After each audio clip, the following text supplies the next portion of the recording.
સુરત શહેર પોલીસ વિભાગના પૂર્વ એસીપી બીએમ ચૌધરી સામે ખોટા જાતિના પ્રમાણપત્રના આધારે પોલીસ વિભાગમાં બઢતી મેળવી હોવાના આરોપમાં ઉમરા પોલીસ દ્વારા ગુનો નોંધવામાં આવ્યો હતો અને હવે વધુ તપાસની દિશામાં આગળ પણ વધી રહી છે અને કેસ સંબંધિત તમામ પુરાવા અને દસ્તાવેજો મેળવવા માટે પોલીસે એક મહત્વપૂર્ણ પગલાં લેવા શરૂ પણ કર્યા છે। પૂર્વ એસીપી ચૌધરી સહિત समाज कल्याण विभाग ने पुलिसे नोटिस पण मोकली છે। यहाँ पे सूरत सिटी में एसीपी बीएम चौधरी करके उनकी पोस्टिंग थी और 1993 में पीएसआई तरीके डिपार्टमेंट बीएम चौधरी ने ज्वाइन किया था। 2009 में पीआई तरीके प्रमोशन मिला और 2016 में डीवाईएसपी तरीके प्रमोशन मिला और इनके खिलाफ एक प्राइवेट कंप्लेन हुई कि इन्होंने जिस टाइम पे इनका निमणूक हुआ पीएसआई तरीके उस टाइम पे जो कास्ट सर्टिफिकेट जो यूज किया वो कास्ट सर्टिफिकेट इनकी कास्ट एसटी कम्युनिटी में नहीं आती है, इसकी कास्ट जो है अन्य पछात वर्ग में आती है। उसके बावजूद उन्होंने एसटी का सर्टिफिकेट यूज करके ना केवल निमणूक लिया बल्कि बढ़ती का लाभ भी लिया। तो इस फरियाद के ऊपर समाज कल्याण विभाग है उसकी विभागीय समिति और विजिलेंस सेल दोनों ने अपनी इंक्वायरी की और इंक्वायरी पूरी करने के बाद में जो गुजरात एससी एसटी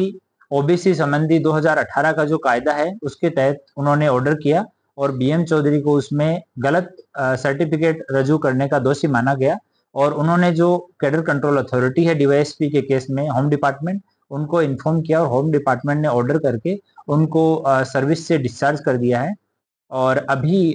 इसमें क्योंकि ये 2018 का जो कायदा है इसमें समाज कल्याण विभाग को अधिकृत किया हुआ है फरियाद करने के लिए, तो सूरत जिला समाज कल्याण अधिकारी की तरफ से एक फरियाद की गई जिसमें ये 2018 का जो कायदा है उसकी कलम 12 के तहत उमरा पुलिस स्टेशन में गुना दर्ज किया गया है। इन्वेस्टिगेशन जो है अभी चल रहा है और गुना दर्ज करने के बाद में समाज कल्याण विभाग को उस टाइम 90 में जो जब ये सर्टिफिकेट बना था उस टाइम पे क्या क्या पुरावा रजू किए थे, किस आधार पे बना, किस अधिकारी ने बनाया, ये सब माहिती लेने के लिए उनको एक नोटिस इश्यू किया गया है। एक नोटिस जो ये बीएम चौधरी है पूर्व एसीपी इसको एक नोटिस इश्यू किया गया है। इसकी तरफ से जो जो चीजें हमें चाहिए वो नोटिस में मांगी गई है और रजू होकर स्टेटमेंट देने के लिए कहा गया है। और डिपार्टमेंट में हमारे पास इसके खिलाफ जो जितने भी इसके रिक्रूटमेंट संबंधी जो जो कागजात दिए हुए हैं, प्रमोशन के टाइम पे जो जो कागजात कंसिडर किए गए वो सब मांगने के लिए डिपार्टमेंट को भी एक रिक्वेस्ट किया गया है। एक बार ये सारी चीजें आएंगी उसके बाद में आगे की कार्यवाही की जाएगी।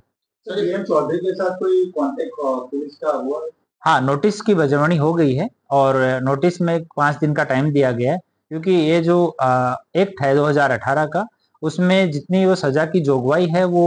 माननीय सुप्रीम कोर्ट द्वारा जो अर्नेस्ट कुमार जजमेंट है उसकी जो डायरेक्शंस है माननीय सुप्रीम कोर्ट के उसको फॉलो करते हुए प्रोसीजर आगे बढ़ाया जा रहा है और इन्वेस्टिगेशन जो है उमरा पीआई को सौंपी गई। सर वो एसटी थे फिर भी उन्होंने जो एसटी नहीं थे फिर भी जो रखा था तो कौन सी कास्ट के थे? ओबीसी में उनकी कास्ट आती है और हिंदू तेली करके कास्ट है। जो विभागीय विश्लेषण समिति है उनकी जो रिपोर्ट है उसमें जो बताया गया है कि उन्होंने उनका स्कूल लिविंग सर्टिफिकेट विभागीय जो समिति है उसने लिया और उसमें उनकी जो जाति है वो हिंदू तेली के रूप में लिखी हुई है और उसके बावजूद उन्होंने एसटी का सर्टिफिकेट 1990 में बनाया और उसको डिपार्टमेंट में रिक्रूटमेंट के टाइम पे रजू किया गया और उसी के आधार पे उनका पोस्टिंग हुआ, शुरू में ज्वाइन किया और उसी के आधार पे उनका प्रमोशन हुआ। सर 1999 में जब ये पूरा मामला जब उन्होंने सर्टिफिकेट दिया तो अभी तक क्यों वहाँ इतनी देर क्यों लगी बाहर आने में? ये 2021 से एक प्राइवेट व्यक्ति की कंप्लेन पे जो समाज कल्याण विभाग है वो इसकी जांच कर रहा था, तब मामला ये प्रकाश में आया और बाद में उनका विजिलेंस सेल का और उनकी जो विभागीय समिति है उसका एक प्रोसीजर है, उसमें पूरी अपॉर्चुनिटी सभी पार्टियों को दी जाती है अपने अपने डॉक्यूमेंट रजू करने के लिए और वो पूरा जो प्रोसीजर है उसको फॉलो करते हुए उन्होंने ये निर्णय दिया और निर्णय देने के बाद में उन्होंने गवर्नमेंट को सूचित किया।